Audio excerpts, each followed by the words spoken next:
మీవేనని రుజువేంటి? దస్తావేజులు ఉన్నాయి అంటారా? ఇక అవన్నీ మడత పెట్టి బీరువాలో పెట్టుకోవడమే. మీ భూ యాజమాన్య హక్కులు చిక్కుల్లో పడ్డాయి.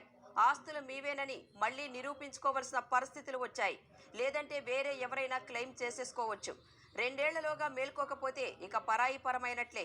కోర్టుల అధికారాలకు కత్తెర వేసి ప్రజల భూ హక్కులకు పాతరేస్తోంది జగన్ సర్కార్. ప్రజల స్థిరాస్తులకు 2022 ల్యాండ్ టైటిలింగ్ యాక్ట్ పేరిట ల్యాండ్ మైన్ పెట్టేసింది. అది పేలడం, భూ వివాదాలు బద్దలవడం ఎంతో దూరంలో లేదని ఆందోళన వ్యక్తమవుతోంది.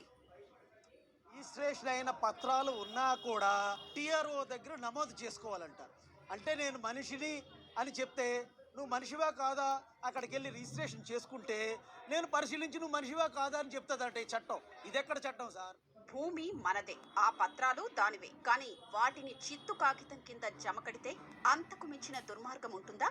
వంశపారంపర్యంగా వచ్చిన ఈ ఆస్తులు వాళ్ళు ఎవరైనా క్లెయిమ్ చేయకుండా ఒక దూర ప్రాంతాల్లో ఎక్కడైనా ఉండడం వల్ల ఒక 2 సంవత్సరాల తర్వాత వాళ్ళు వచ్చి కనుక ఈ ఆస్తి మాది అని క్లెయిమ్ చేసే అవకాశం ఉండదండి. ఆస్తి మీద హక్కును కోల్పోతారండి. సపోజ్ ఎన్ఆర్ఐ కనుక ఒక 5 సంవత్సరాల విజయవాడ ఏదో ఊరు వచ్చి ఆ స్థలం చూసుకోవడానికి వెళ్తే కనుక ఆ స్థలంలో వేరే కబ్జా చేసుకుంటే అతను ఎన్ఆర్ఐ అడిగే హక్కు లేదండి. ఇంకా అతను రైట్ కోల్పోయినట్టే. ఎవరు కబ్జా చేస్తే వాళ్లదే భూమి అంటే అంతకు మించిన అరాచకం ఉంటుందా? ఇలాంటి అరాచకాలకే చట్టబద్ధత కల్పిస్తోంది వైకాపా సర్కార్. ఆంధ్రప్రదేశ్ భూ యాజమాన్య హక్కు చట్టం 2022 పేరిట ప్రజల స్థిరాస్తులపై గుణపం దింపుతోంది. కొత్తగా తెచ్చిన ల్యాండ్ టైటిలింగ్ యాక్ట్ లో పొందుపరిచిన సెక్షన్లో ఒకదానిని మించి మరొకటి ప్రజల స్థిరాస్తుల భద్రతను ప్రశ్నార్థకం చేస్తున్నాయి. ఈ చట్టంలోని సెక్షన్ 5 ప్రకారం ఈ చట్టం అమల్లో టైటిల్ రిజిస్ట్రేషన్ ఆఫీసర్ టీఆర్ఓలే కీలకం. టీఆర్ఓని నియమించే అధికారం భూ పరిపాలనా శాఖ పరిధిలోని ఏపీ ల్యాండ్ అథారిటీకి కట్టబెట్టారు. అయితే అసలు వారికి ఉండాల్సిన అర్హతలేంటి? టీఆర్ఓలుగా తహసీల్దార్లకు ప్రాధాన్యమిస్తారా, లేదంటే వాలంటీర్ వ్యవస్థలా నచ్చిన వారిని తెచ్చిపెట్టుకుంటారా? స్పష్టత లేదు. రాజకీయ నేతల చెప్పు చేతల్లో ఉండే వారినే నియమిస్తే టైటిల్ రిజిస్టర్లో అసలు యజమానుల పేర్లకు బదులు ఇతరుల పేర్లు చేర్చి భూ కబ్జాలకు తెగించే ప్రమాదం లేకపోలేదు. ఎంఆర్ఓ ఆఫీస్కి వెళ్తే ఒక క్యాస్ట్ సర్టిఫికేట్ కే సంవత్సరాల తరబడి తిరగాల్సి వస్తుంది. అలాంటిది ల్యాండ్ టైటిల్ యాక్ట్ ఎంఆర్ఓ చేతికి వస్తే ఇది చాలా దారుణం. ఇదే చట్టంలోని సెక్షన్ 6ను కొత్త వివాదాలకు ఆస్కారం ఇచ్చేలా రూపొందించారు. దీని ప్రకారం నోటిఫైడ్ ప్రాంతంలోని అన్ని స్థిరాస్తులకు సంబంధించి హద్దుల వివరాలతో కూడిన రికార్డుల్ని టీఆర్ఓ తయారు చేయాలి. ఇందుకోసం ప్రజలు తమ వద్ద ఉన్న దస్తావేజులు, ఇతర వివరాల్ని టీఆర్ఓకి చూపించాలి. ఆయన సంతృప్తి మేరకు టైటిల్ రిజిస్టర్లో యజమాని పేరు చేరుస్తారట. రిజిస్టర్లో పేరు చేరితేనే యాజమాన్య హక్కులొస్తాయట. అంటే రిజిస్ట్రేషన్ కార్యాలయాల్లో లక్షల రూపాయల్లో స్టాంపు డ్యూటీగా చెల్లించి పొందిన దస్తావేజులకు విలువే ఉండదు. టీఆర్ఓ ఎవరికి ధృవపత్రమిస్తే వారే యజమానులు.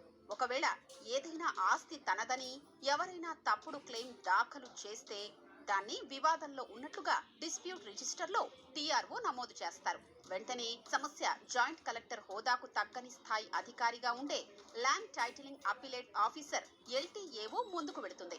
అక్కడ తేలేదాకా ఆ ఆస్తిపై ఎలాంటి లావాదేవీలకు అవకాశం ఉండదు. అంటే గిట్టని వ్యక్తులెవరైనా డిస్ప్యూట్ రిజిస్టర్లో నమోదు చేయించే అవకాశాలు కల్పించారు. ఏ విధమైనటువంటి వివాదం లేనప్పుడు మళ్ళీ ఎందుకు ఒక సర్టిఫికేట్ తెచ్చుకోవాలి? ఎవరైనా సరే ఏదైనా వివాదాన్ని దాఖలు చేయొచ్చు అనేటువంటిది దుర్మార్గపూరితమైనటువంటి సెక్షన్ కూడా వీళ్ళు ఉటంకించడం జరిగింది. ఈ రోజు ఉన్నటువంటి వ్యవస్థలు IAS ఆఫీసర్లు కానివ్వండి, IPS ఆఫీసర్ల వ్యవస్థలు అనేక చోట్ల మరి ప్రభుత్వమే కూడా ఒక లిటిగెంట్గా కూడా మారి ఈ భూ వివాదాల్లో ప్రభుత్వం తన హక్కుల్ని మాది అనేటువంటిది కూడా అనేక చర్యలు రావచ్చు. మరి ప్రభుత్వం ఒక పక్కన పార్టీగా ఉన్నప్పుడు ప్రభుత్వం నియమించినటువంటి అధికారులే ఆ తీర్పులు చెబితే అవి నిజంగా నిష్పక్షపాతంగా ఉంటాయా అని ప్రతి ఆస్తి కూడా లిటిగేషన్లో పోయేటువంటి అవకాశం ఏర్పడుతుంది తప్పితే మరొకటి కాదు అని చెప్పాలి. టీఆర్ఓ రికార్డుల్లో ఒక్కసారి పేరు చేర్చాక ఎవరూ అభ్యంతరం చెప్పకపోతే 2 ఏళ్ల తర్వాత ఆ పేరు గల వ్యక్తే యజమానవుతారని సెక్షన్ 13లో పేర్కొన్నారు. అదే బలమైన సాక్ష్యమని పొందుపరిచారు. అయితే టైటిల్ రిజిస్టర్ను ఆన్లైన్లో ఉంచుతామని ఎక్కడా చట్టంలో చెప్పలేదు. ఎన్కంబరెన్స్ సర్టిఫికేట్, పహాణీల గురించిన ప్రస్తావనే లేదు. అలాగైతే రిజిస్టర్లో ఎవరి పేరు నమోదు చేశారో నిరక్షరాస్యులు, రైతులు సులువుగా తెలుసుకోగలరా? అధికారులు రిజిస్టర్లను గోప్యంగా ఉంచి అవినీతికి పాల్పడరని గ్యారంటీ ఏంటనే ప్రశ్నలు ఉత్పన్నమవుతున్నాయి.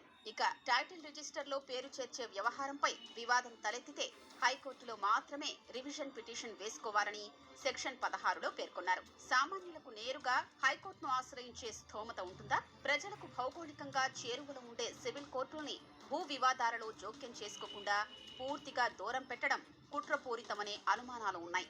ఒక సామాన్యుడికి హైకోర్టుకి వెళ్ళే సామర్థ్యం ఆర్థిక పరంగా ఉంటుందా? కాలయాపన జరగదా? సివిల్ కోర్టుని దాని యొక్క జ్యూరిస్డిక్షన్ మీరు లాక్కోవడం అంటే అది ఎంత చట్ట విరుద్ధం అంటే ఒక వ్యవస్థలోని తొలిమెట్టు. దాన్ని కాదని ఎక్కడో పైమెట్టుకి ఎక్కండి, మీరు అక్కడ న్యాయం దొరుకుతుంది అని అంటున్నారు. ఇక సెక్షన్ 18 ప్రకారం భూ యాజమాన్య హక్కులకు సంబంధించి ఇప్పటికే సివిల్ కోర్టులు, హైకోర్టు, సుప్రీంకోర్టుల్లో పెండింగ్ లో ఉంటే సంబంధిత వ్యక్తులు ఈ విషయాన్ని టీఆర్ఓ దృష్టికి తీసుకెళ్లి రికార్డులో నమోదు చేయించుకోవాలట. ల్యాండ్ టైటిలింగ్ యాక్ట్ నోటిఫికేషన్ ఇచ్చిన 6 నెలలలో టీఆర్ఓ నుంచి ధృవపత్రం పొంది దాన్ని సంబంధిత కోర్టులో దాఖలు చేయాలని, వివాదాన్ని పరిష్కరిస్తూ న్యాయస్థానాలు ఇచ్చిన ఉత్తర్వుల్ని 15 రోజుల్లోపు టీఆర్ఓ దృష్టికి తీసుకురావాలని పేర్కొన్నారు. అలా చేయడంలో విఫలమైతే కోర్టులిచ్చిన తీర్పులో అమలు సాధ్యం కాదని స్పష్టంగా పేర్కొన్నారు.